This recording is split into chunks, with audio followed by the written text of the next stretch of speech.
National standards are being pushed on local school districts. Many parents are saying, hold on a minute. This is the CitizenLink report. I'm Stuart Shepard, along with Candi Cushman, who follows education issues for Focus on the Family. Hi, Candi. Hi, Stuart. I will confess, I do not know a whole lot about Common Core standards, which was why I'm glad you're here to help us understand this. But what got my attention recently was this video that came up on YouTube. You know, the emphasis is, and I have some stuff here to quote before this guy tries to carry me out. Okay. But, hey, listen, parents, take control. This is not a CNN political debate. Let's go. Let him ask his question. This is what I will say, in fairness to everyone who asked questions, we do have some that are dovetailing to that. Let him ask his question. So the next question. So this is a dovetail. Don't stand for this. You're sitting here like cattle. You have questions. You confront them. They don't want to do it in public. Okay, the next. Excuse me, buddy. Hey, this is America. This is not a CNN political debate. You're managing to go through the Hey, that's right. Parents, you need to question these people. Do the research. It's online. Top 10. Okay, so the next question. The next question to our panelists. The next question to our panelists is that. Now, that was in Baltimore. It was a dad who was concerned that his opinions about Common Core standards were not being addressed by the school board there, and you saw their reaction. They pushed him out of the room. They didn't want to hear the kind of questions that he was asking. Why are passions so high on this, and what are the Common Core standards really all about? Well, that's right, Stuart. This video has gone viral. It's gotten nationwide attention, and I think that's because it's resonating so deeply with so many parents, and that's because it's really coming to symbolize what they are feeling, and what they're feeling is basically shut out of the process when it comes to these nationwide standards and this disturbing trend of the centralization of education. And the way that we're seeing that take shape, you know, education being nationalized and centralized, are these Common Core standards. That's taking it to an unprecedented level. Now, some people would say, well, we're all about raising standards. We want kids to do better in school. What's the problem? Yeah, well, let me just explain a little bit about what these standards are. And we keep talking about Common Core, and that's an abbreviated version of a much longer bureaucratic name. But in essence, what these are a series of guidelines that lay out what children should know from kindergarten to 12th grade. Okay. And already I think it's at least 45 states have adopted these, and now we're starting to move toward implementation in local school districts. They're starting to develop tests based on these standards. And so, like this dad, you're seeing a lot of parents going, wait a minute, I didn't know about this. What's happening in my school? Why wasn't I involved in this? What's going on? Now, the response from the other side tends to go like this. Oh, no, no, no. These are not federal standards. That's just a myth. These are actually driven by the states. This is coming from local control. What's your response to that? Well, that is an argument that you're going to hear from Common Core proponents, that this is voluntary, it's state-led, there's nothing to worry about. But in reality, parents really weren't involved very much because what happened is you had these bureaucratic political associations developing them pretty much at the national level. Yeah. In a lot of cases, you had the vote happening, or actually you didn't have a vote happening. In a lot of cases, you had at the state level appointed officials making the decision to adopt them. It didn't go through a legislative vote. And so I think parents and taxpayers are really just feeling like, hey, I wasn't even represented in this. And let me add one more thing on. Yeah. You know, on top of all this, you've got the Obama administration coming in a really heavy-handed way. And we're hearing from a lot of education experts that just feel like what the Obama administration is doing is basically doing what amounts to bribing states to adopt the Common Core standards. And an example of that, of how this works, is a lot of our audience will have heard of the multi-billion Race to the Top education grant competition. Right.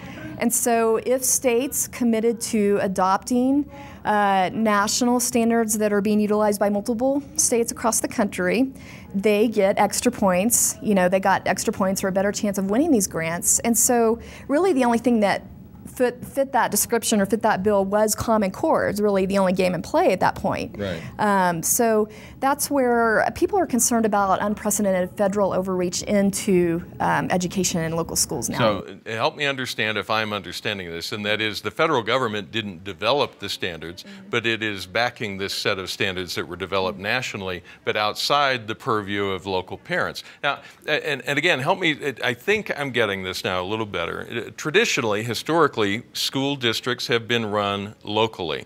And we may not think about it that way, but when you talk about the local school board meetings, parents get to go, and if they don't like a book that's being used in a particular class or think it's out of bounds or outdated or whatever, they can speak up and maybe change how things are being run locally. With this, with national standards being pushed down on the schools, that creates a concern, and that is that someone might try to take over that national set of standards and drive what's being taught in every school in the country. Am I getting it? Yeah, well, I can give you an example of how this works, in real life, a real life example. Yeah. Because I wrote this story for our Public Policy Citizen magazine, and I interviewed lots of parents about what's happening with Common Core.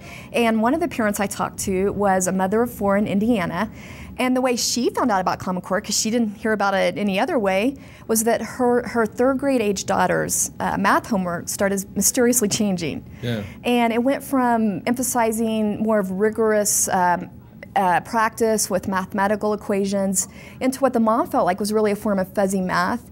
With, the kids are told things like, explain what the difference is between multiplication and addition.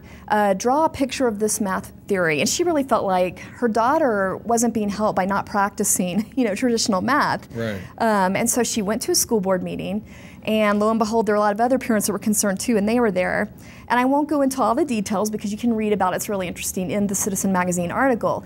But just to make a long story short, the impression she came away with was that her school officials didn't really feel like that they had much of a choice, because they're telling her, well, hey, we've got to bring these Common Core aligned math books in because we're going to have state assessment tests. We've got to prepare the kids.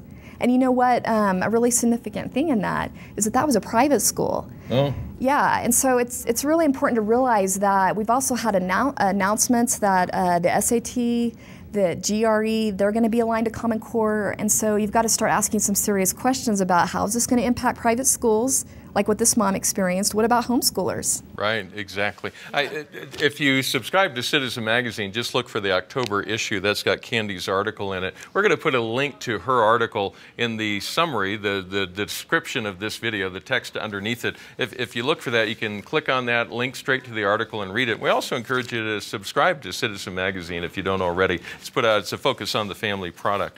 Candi, you talked about a mom going to a school board meeting and trying to express an opinion. We saw the video of the dad who went to a school board meeting trying to express an opinion. What is the best way for parents to speak into this issue? How should they go about it? Right, and I'll just point out that that's a problem with the Common Core standards. It's not like the parents can pick up a hotline, and call to DC or these obscure groups, national groups that developed it. Yeah. So their voice really is, their parental rights are being undermined to weigh in like they used to be able to do, like you were saying, go to the local school board.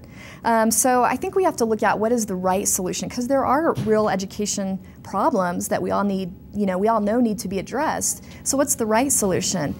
Well, I would argue that rather than centralizing education, nationalizing it, bringing in federal overreach, we need to be empowering the parents that are closest to their children's needs. Those parents need to have choices, be able to pick the best education environment for their kids, and that's where I think school choice comes in. So we want to give parents more choices, not take away those choices by nationalizing this. So I think that's an argument parents can make. Yeah. And then if they want to go ahead and start talking to their local school officials, their state representatives, about their concerns with Common Core, that's a good thing. It's good to be proactive, start asking questions. And so a great way to just kind of get it in your mind, get a brief overview of what's going on is this Citizen Magazine article. You can look that over before you start having these conversations. Very helpful. Candi, thanks for helping us understand what this whole thing's about. I kept hearing about it, just didn't know. Yeah, thank you, Stuart. And thank you for watching. We always appreciate hearing from you. Let us know what you think about Common Core. We read all the emails that come in. We'll share the ones about this topic with Candi along the way. Let us know if you think it's a good idea, bad idea, if you see problems with it. We'd like to hear your opinions on it. You may always write to us at mail@citizenlink.com. We encourage you to pray for parents around the country who are dealing with this, who are having their eyes open to what's happening, and who are trying to figure out how to speak into the process. Pray for wisdom, insight, and for boldness as they go about that. And remember, stand tall and be heard.